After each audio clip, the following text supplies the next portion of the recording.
everyone, in this video I will discuss the basic rules for genitive and vocative cases. If there are rules that I won't mention in this lesson, it is because I want to separate them in my next videos for advanced levels.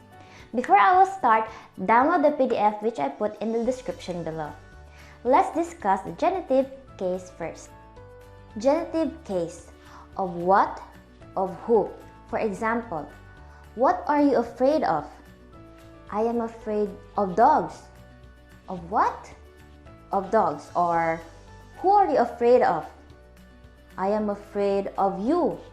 Of who? Of you. That is genitive case.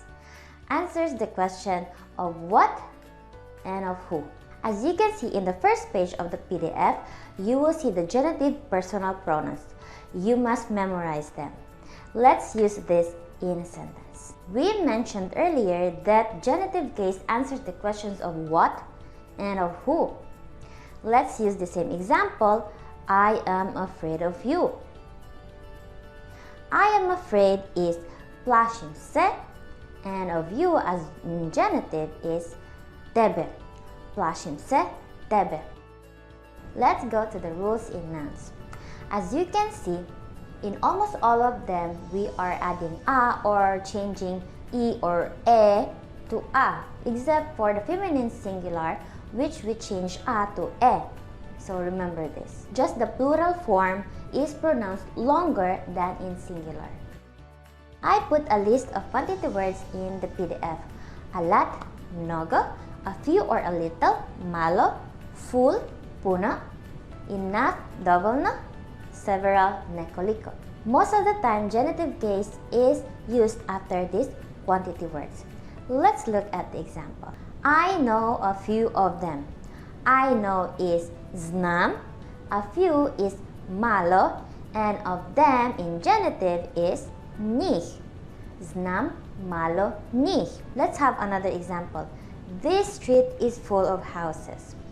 This street is ova ulica je, and full as an adjective is puna, and because we use full, so houses will be in genitive form.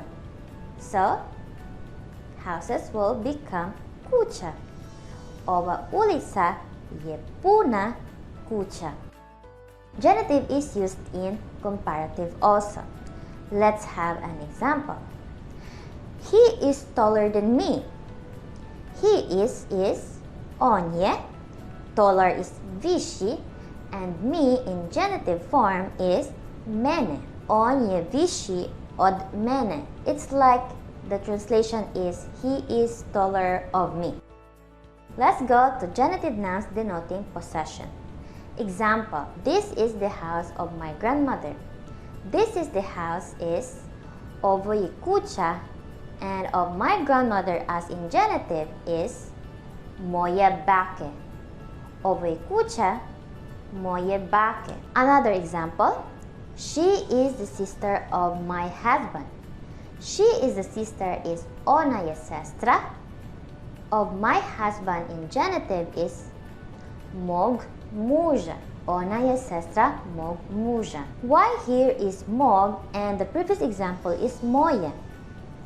It is because husband is masculine, that is why we use mog, and grandmother is feminine, that is why we use moje. Look at the table again. You must memorize them. You will use each of them depending on the gender and combine rules with nouns. And lastly, for genitive is the use of these prepositions. When you use these prepositions, most of the cases, the next word is in genitive. Let's look at the example. She is beside me. She is ona je, and beside is pored. And because we use the preposition beside, so me is in genitive. And me in genitive is mene. Ona je pored mene. Another example, it is near your computer. To je, near is blizu, and your computer in genitive is tvog kompjutera, because we use the preposition near, so your computer is in genitive. To je blizu tvog kompjutera. Vocative is used when you want to address or call a person or a thing, metaphorically speaking. First rule, palatalization or consonant softening.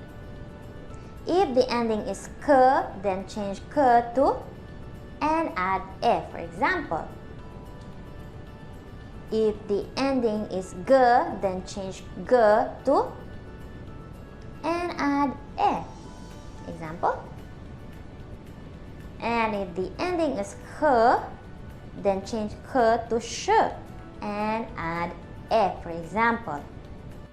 Second rule, if the endings are this, then add u. I put the examples in the table. Third rule, if the ending is r, then you can add either e or u. And the rest of the consonants, we are just adding e. For example, for brother. In English, we are saying, hey bro.